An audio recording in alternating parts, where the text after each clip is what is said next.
मैं ये कह रहा था महेंद्र जी, मैं एक आंकड़ा देख रहा था सरकार का अपनी कि 3,560 करोड़ का अप्रैल का राजस्व अनुमानित था आबकारी से केवल, और मिला करीब 42 करोड़, उसमें भी 4 लाख कम।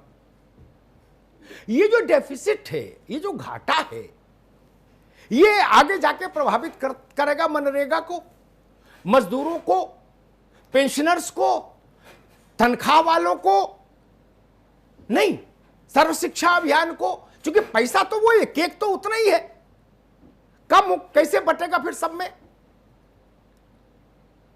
अमिताभ जी, उत्तर प्रदेश की सरकार ने जो अब तक का आर्थिक प्रबंधन किया है वो ऐतिहासिक रहा है। पिछले 3 वर्षों में उत्तर प्रदेश के सभी घाटों को पूर्ण करते हुए हर क्षेत्र में उत्तर प्रदेश आगे बढ़ा है।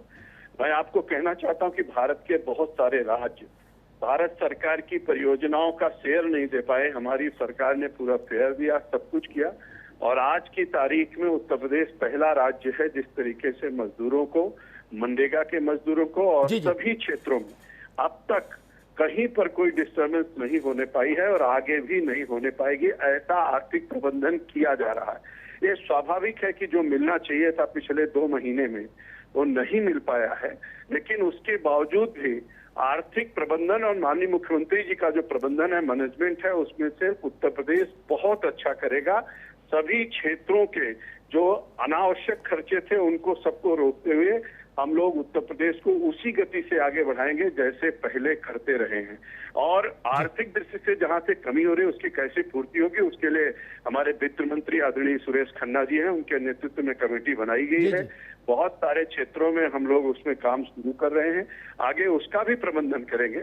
एक महामारी आई है, एक आपत्ति काल आई है, उससे निकलने के लिए रास्ते निकाले जा रहे हैं और निश्चित रूप से पूरा भरोसा है हमारे नेतृत्व के ऊपर, माननीय मुख्यमंत्री जी के ऊपर, कि हम लोग सब लोग मिल करके उसका मुकाबला करेंगे और उत्तर प्रदेश हमारा तीव्र गति से आगे बढ़ेगा। जी बिल्कुल महेंद्र जी, ये उम्मीद पूरा देश कर रहा है, पूरा प्रदेश कर रहा है। लेकिन मेरे जहन में ये सवाल इसलिए खड़ा हुआ कि मैंने देखा कि चोर दरवाजे से सारी चीजें बिक रही औने पौने दामों में, घाटे में सिर्फ राजस्व है।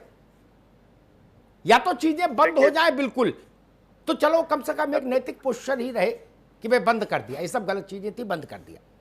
और अगर बिक रही है तो सरकार को राजस्व मिले, वो राजस्व गरीबों के काम आए। अमिताभ जी, 24 करोड़ के उत्तर प्रदेश में जिस तरीके की महामारी आई थी, सबसे बड़ी प्राथमिकता थी उस पर नियंत्रण स्थापित करना, और उसके नियंत्रण के दिशा से जो ऐतिहासिक कदम मुख्यमंत्री जी ने उठाया उसका मैं अभिनंदन करता हूं और स्वागत करता हूं। आपकी बात सही है, कुछ मात्रा में हो सकती है सब चीजें, मैं उस पर मना नहीं कर रहा हूं, लेकिन जो परिस्थितियां आई थी उसमें जो लॉकडाउन के दौरान सब चीजों को रोकना था, बंद करना था, वो बहुत आवश्यक था।